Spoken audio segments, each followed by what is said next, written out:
Hello everyone, I'm Priyanka Shah and welcome to my YouTube channel Mathlite. In this video, we'll continue with exercise 17a from chapter circles. So starting with question number 3. Given O is the center of the circle and angle AOB is equal to 70 degrees, calculate the value of first part angle OCA and second part angle OAC. बहुत easy है. Okay, we are told that O is the center and angle AOB is 70 degrees. ये वाला angle बताया गया है, ठीक है, 70 degrees है. We have to find OCA. OCA ये वाला एंगल फाइंड करना है, ठीक है, एंड एंगल OAC. OAC ये वाला एंगल फाइंड करना है. ओके, नाउ AOB हम लोग को पता है. Now angle AOB is the angle at centre. अब वही आर्क से दूसरा एंगल ऑन सर्कमफेरेंस हो रहा है क्या? यस. नाउ ये आर्क यहाँ पे एंगल सबटेंड कर रहा है eight the centre and this arc is also subtending another angle on the circumference. ठीक है, यही आर्क में यहाँ पे हो रहा है एक angle which is given, okay, 70 degrees है, और एक सर्कमफेरेंस पे हो रहा है. Now we know the property angle at the centres, angle subtended at the centre by the arc, okay, is twice the angle subtended on the circumference of the circle. So this angle is twice angle ACB. Angle AOB is twice angle ACB. अब यही angle मुझे find करना है, तो ये angle मुझे easily मिल जाएगा because I know this relation. ठीक है, so angle ACB is equal to half of angle AOB because AOB is twice angle ACB. तो हम लोग ने 2 को सिर्फ यहाँ पे शिफ्ट कर दिया है. Okay, now this is nothing but half into 70, that is 35 degrees. मतलब ये एंगल मुझे इजीली मिल जाएगा. ठीक है, that is angle OCA. OCA is nothing but ACB ही है. ठीक है, सो OCA मिल गया.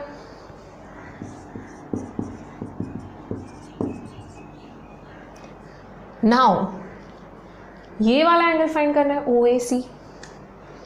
OCA and OAC if you notice ये एक ही ट्रायंगल हो रहा है. ठीक है, ये दोनों एंगल्स एक ही ट्रायंगल में लाई कर रहे हैं. So now let us draw this triangle. ऐसे है ट्रायंगल. ठीक है, O है, A है, C है. OC एंड OA दोनों रेडियस है. ठीक है, OC एंड OA दोनों रेडाई है, मतलब दोनों साइड्स इक्वल है in this triangle.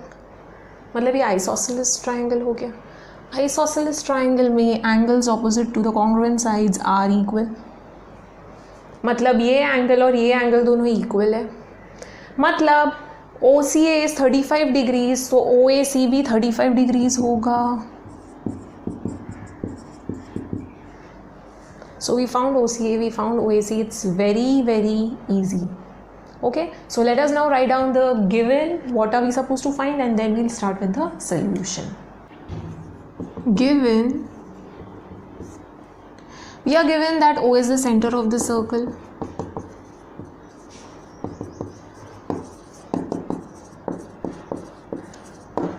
And angle AOB.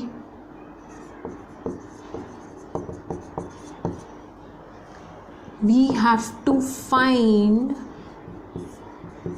first part angle OCA and second part angle OAC.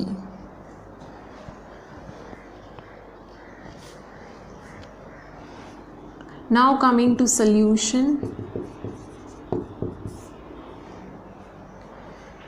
Now we are given that angle AOB is 70 degrees. And we know that angle AOB is the angle subtended at the center and ACB is the angle subtended on the circumference of the circle. So we'll use the theorem wala relation. Now angle AOB is 70 degrees. Okay, that is given to us. Now angle AOB is equal to twice angle ACB. Angle subtended at the center of the circle is twice the angle on the circumference of the circle. You have to write down that reason. Due to shortage of space, I'm not writing that down. Okay. Now therefore 70 degrees AOB का measurement दिया हुआ है is equal to twice into angle ACB. So angle ACB is equal to 70 upon 2, that is 35 degrees. So angle ACB is 35 degrees. Now ACB exactly है क्या? ऐसे देखो या ऐसे देखो, एंगल तो एक ही है. तो angle ACB is nothing but angle OCA जो हम लोग को फाइंड करना है फर्स्ट पार्ट में. सो therefore angle OCA is equal to 35 degrees. We got this. Now we have to find angle OAC. Okay, considering this triangle, because दोनों angles वही triangle में lie कर रहा है, so obviously we are going to use some triangle वाला relation. Okay, so ये दोनों radii है. Okay, isosceles triangle है, तो isosceles triangle theorem के हिसाब से ये दोनों angles equal होंगे. Okay, so therefore angle OAC is equal to angle OCA, which is equal to 35 degrees. So starting with the second part, in triangle AOC, now we know OA and OC दोनों equal है. You have to write down the reason. Radii of same circle, so that is why they are equal. Now since radii are equal, angles भी equal होंगे, base angles equal होंगे, so angle OCA is equal to angle OAC. Okay, isosceles triangle theorem, use full forms, short forms नहीं use करना है. Okay, now OCA we know is 35 degrees.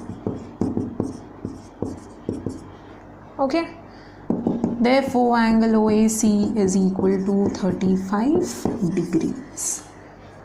Okay, so it's very easy. The only thing is that property and theorems पता होना चाहिए and the basics of the triangle.